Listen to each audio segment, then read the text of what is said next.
ready to dive in. Today, it's a big one.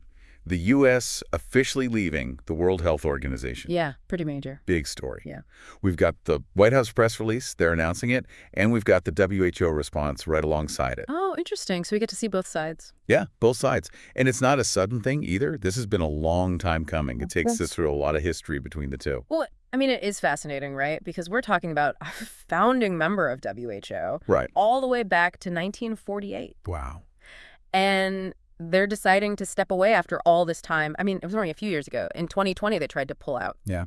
Then reversed course. Clearly, some strong opinions here. Yeah, you don't just walk away from a 70-year partnership, on a whim. No. So the official exit happened January 20th, 2025, per the White House's order. Yeah. But to really get this, to grasp the weight of this, we need to go beyond just like the headlines. Absolutely. What is the White House's main argument for this withdrawal? Well, they're pointing primarily to dissatisfaction with WHO's performance. Okay. Especially during COVID-19, the pandemic. Okay. They call out WHO's relationship with China specifically, suggesting it wasn't as transparent, maybe as accountable as it should have been. Okay. And remember, the pandemic, really shook things up globally. Oh, yeah. It's no surprise that it factors into this decision. Yeah, definitely a turning point for a lot of international dynamics. For sure.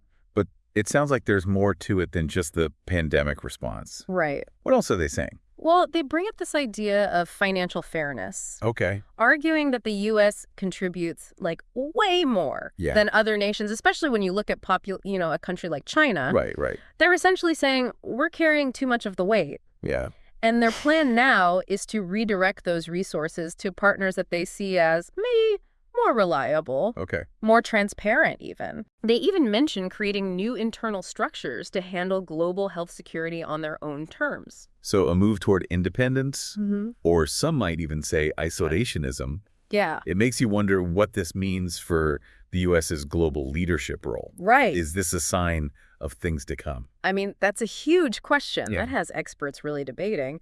While the U.S. has, valid concerns, Sure. the question is, will going it alone actually be more effective? Right. And what about the potential consequences for, global health initiatives that rely on U.S. involvement? Not to mention, what does this mean for WHO's ability to even function without one of its biggest players? Right. I mean, their response to this announcement must be pretty telling. Oh, it is. It is. They express regret and disappointment, which you can understand. Yeah. They emphasize the vital role that WHO plays in global health security. And that includes, by the way, the health of Americans. Oh, of course, yeah. They remind everyone about past successes, achieved through collaboration. Yeah. Eradication of smallpox. Right. Near eradication of polio. Yeah.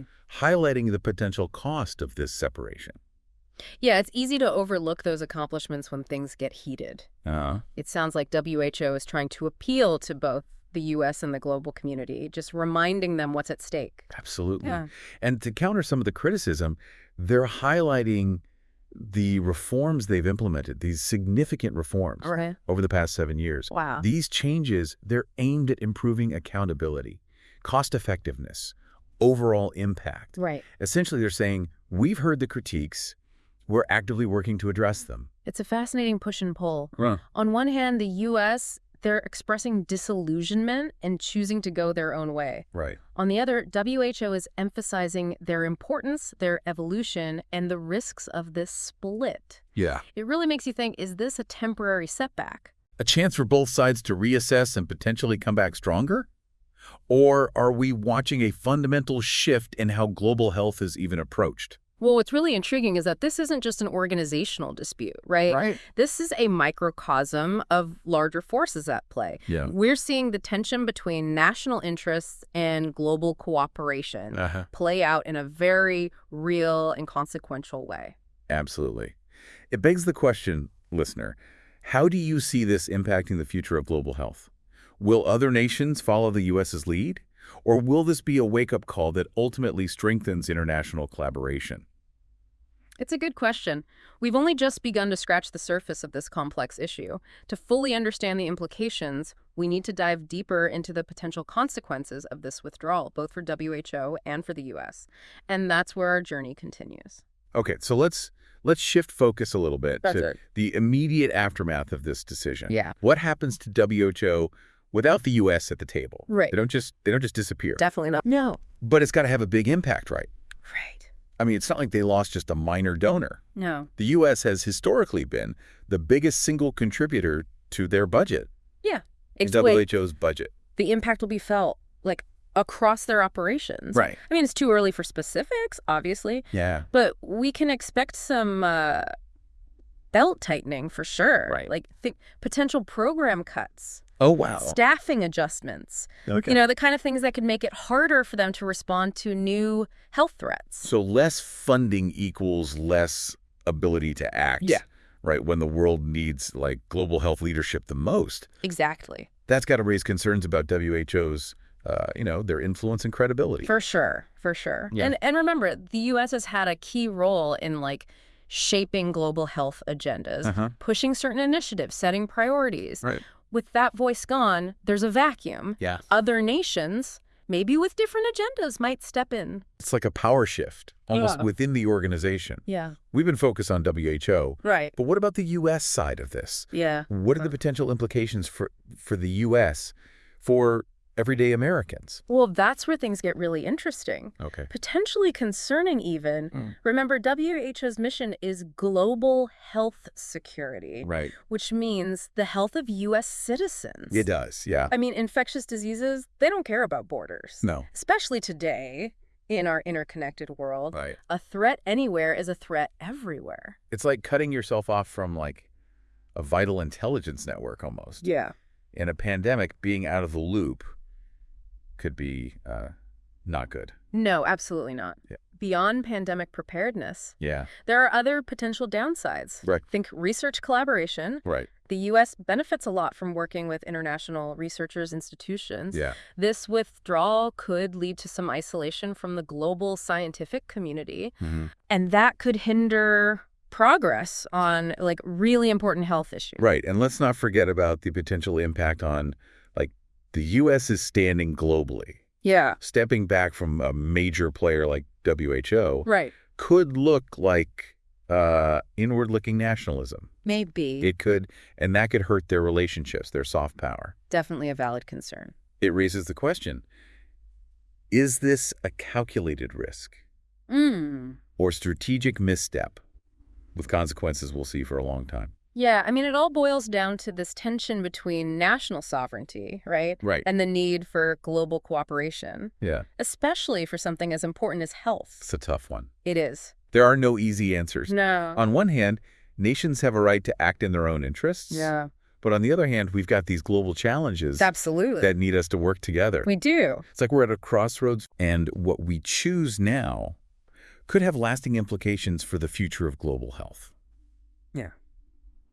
It really does feel like we're seeing maybe a big shift in global health. Yeah. So we know some of those immediate impacts. Right. It's time to look ahead. Kind of put on those futurist hats. Okay. What are the long-term possibilities? What could this decision, like, what ripples could it create years down the line?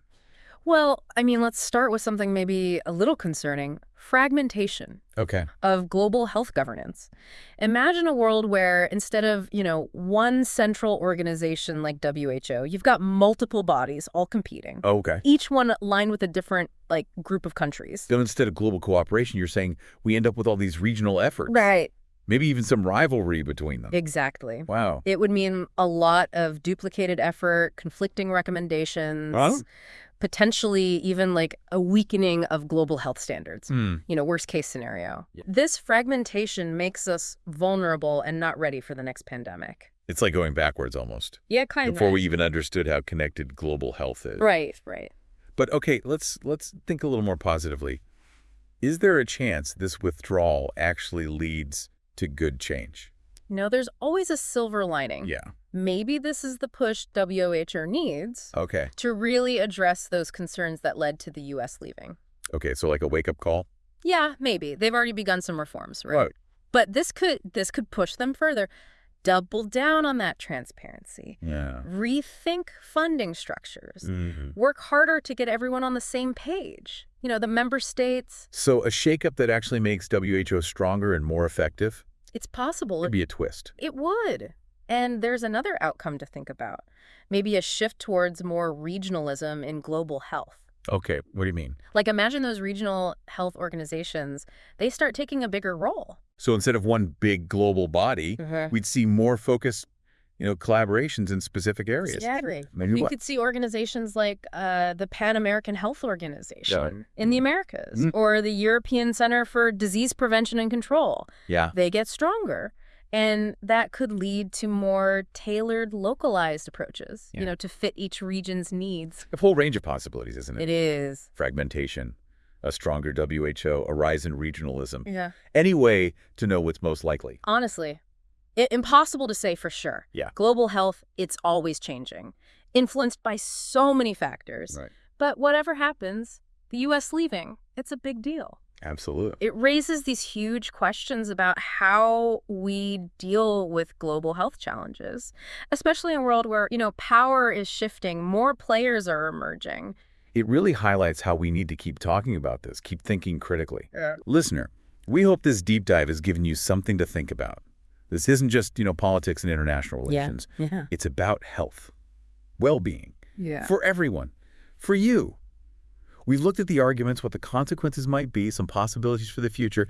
Now we want to leave you with something to consider. Okay.